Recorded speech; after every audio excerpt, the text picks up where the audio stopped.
Pag sinabing King of Underbone, ang unang laging pumapasok sa isip ng karamihan ay ang Raider 150. Maraming naguguluhan kung bakit ang Raider 150 daw ang hari ng Underbone talo nga ito ng KR 150.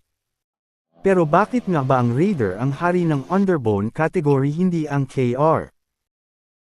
Ito ay dahil hindi kasama sa Underbone category ang KR 150. Ito ay kino-considera bilang isang sports bike. Tama nga naman dahil para masabing isang underbone ng isang motor dapat ang makina nito ay nasa ilalim ng frame ng motor at wala itong tangke sa taas. Isa pa hindi rin considered underbone ang may frame sa ilalim ng makina. Gaya na lang ng frame ng KR150. Pero sa mga taong nagko-compare sa Raider at KR hindi po sila pwedeng ikumpara sa isa't isa dahil ang Raider ay 4 na stroke at ang KR ay 2 stroke na alam naman natin na mas malakas ang 2 stroke sa 4 na stroke. Pero alam nyo ba na may disadvantage rin ang 2 stroke na makina kesa sa 4 na stroke? Ang 2 stroke kasi ay mas marumi ang ibinubugang usok kesa sa 4 na stroke.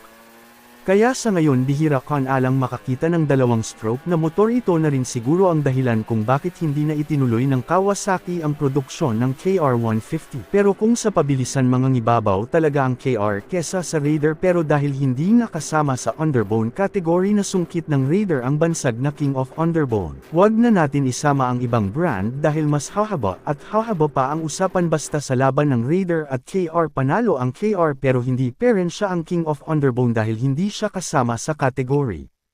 Ito nga ang dahilan kung bakit Raider ang hari sa Underbone category.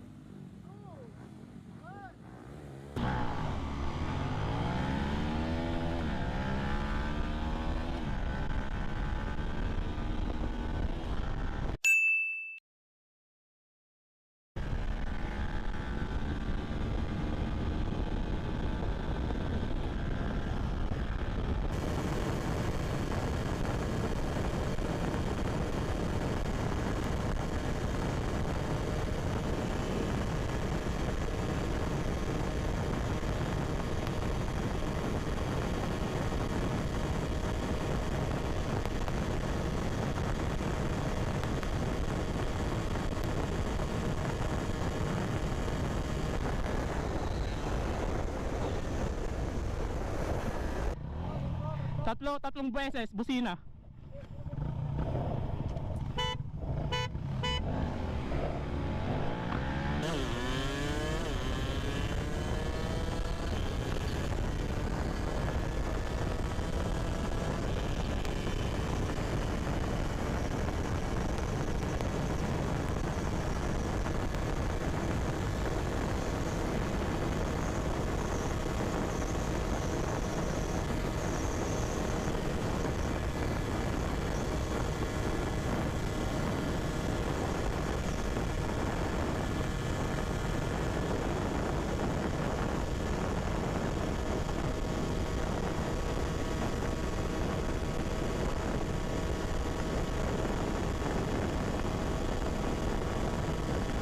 Ngayon alam nyo na kung bakit hindi ang KR ang hari ng Underbone kundi ang Raider 150.